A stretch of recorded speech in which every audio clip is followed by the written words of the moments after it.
اعوذ باللہ من الشیطان الرجیم بسم اللہ الرحمن الرحیم وقل للمؤمنات یغضضن من ابصارهن ويحفظن فروجهن ولا يبدين زینتهن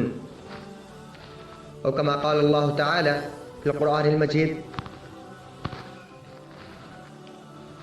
محترم دوستو، قرآن پاک میں اللہ تعالیٰ نے عورتوں کو بھی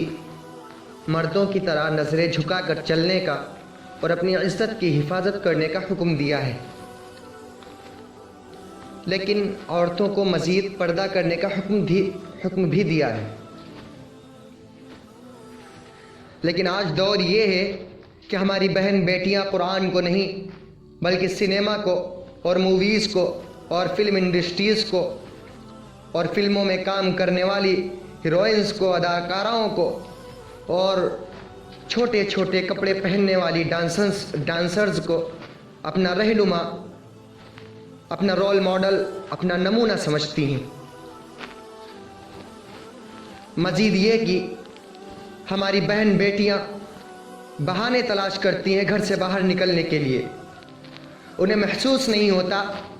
کہ اگر ایک عورت بلا ضرورت گھر سے باہر نکلے تو اس کی نحوست کیا ہے۔ اللہ کے رسول صلی اللہ علیہ وسلم نے ارشاد فرمایا کہ عورت خوشبو کی طرح ہوتی ہے، جب تک خوشبو شیشے میں ہوتی ہے اس کی خوشبو محفوظ رہتی ہے، اور جب خوشبو شیشے سے نکلتی ہے تو بکھر جاتی ہے۔ اسی طرح عورت جب تک گھر میں رہتی ہے تو محفوظ رہتی ہے، اور جب باہر جاتی ہے تو اس کی عزت بکھر جاتی ہے۔ مشکات شریف کی حدیث ہے کہ جب عورت باہر نکلتی ہے تو شیطان اسے خوبصورت بنا کر مردوں کے سامنے پیش کرتا ہے، اور وہ مردوں کے دلوں میں وسوسے ڈالتا رہتا ہے، پیدا کرتا ہے کہ وہ عورتوں کو دیکھنا پسند کرنے لگتے ہیں۔ جو نہیں دیکھنے والے ہیں وہ لوگ بھی عورتوں کو دیکھنے لگتے ہیں، عورتوں کی طرف متوجہ ہو جاتے ہیں۔ تو ضرورت کے لیے نکلنے والی عورتوں کو حکم دیا گیا کہ وہ حجاب کے ساتھ، پردے کے ساتھ باہر نکلے،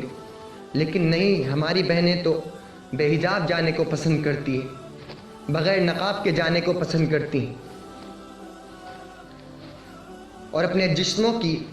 نمائش کروانا بازاروں میں یہ پسند کرتی ہیں۔ اوپر سے شرم کی بات یہ ہے کہ جو لڑکیاں نقاب پہنتی ہیں اور پردہ کرتی ہیں یہ ان کو جاہل اور گوار سمجھتی ہیں، ان کو بعزت کرتی ہیں اور اپنے آپ کو بہت اسمارٹ اور اسٹینڈرڈ سمجھتی ہیں۔ پھر چاہے خود کتنی بھی بڑی بے حیائی کے اندر مبتلا ہو رہی ہوں، کسی بھی گناہ کی طرف مائل ہو رہی ہیں، اور ذہنی طور پر چاہے کتنی بھی فواہشات جو ہے ذہنوں کے اندر بھری ہوئی ہوں، ان سے ان کو کوئی مطلب نہیں ہوتا۔ تو یاد رکھو میری پیاری بہنوں اور بیٹیوں کہ اسمارٹنس اور اسٹینڈریز جو ہے وہ کم کپڑے پہننے سے نہیں ہوتی ہے، بلکہ آپ کو ذہن سے اسمارٹ بننا پڑے گا،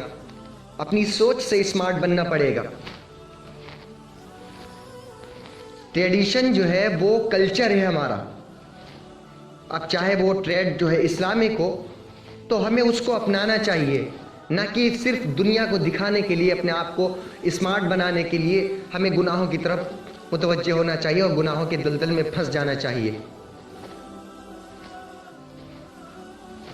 اور جو بہنیں نقاب کو معیوب سمجھتی ہیں اور اپنے لیے نقاب کو قید سمجھتی ہیں وہ سن لیں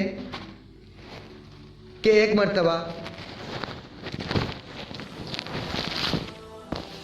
لیکن اس واقعے کو انشاءاللہ اگلے پارٹ میں بتائیں گے۔ ابھی جو ہے 4.5-5 منٹ کی تقریباً کلپ ہو گئی ہے، تو انشاءاللہ اس کو آگے بیان کرتے ہیں کہ جو بہنیں ہماری نقاب کو اپنے لیے قید سمجھتی ہیں تو ان کے بارے میں کیا حکم ہے، نقاب کی اہمیت کیا ہے، ان کو انشاءاللہ آگے بتاتے ہیں۔ آگے والا پارٹ دیکھنے کے لیے ہمارے چینل کو سبسکرائب کر لیں، بیل آئیکن کو پریس کر لیں اور ہمارے ساتھ جڑے رہیں اسلامک معلومات حاصل کرنے کے لیے، اسلامک تعلیم حاصل کرنے کے لیے۔ السلام علیکم.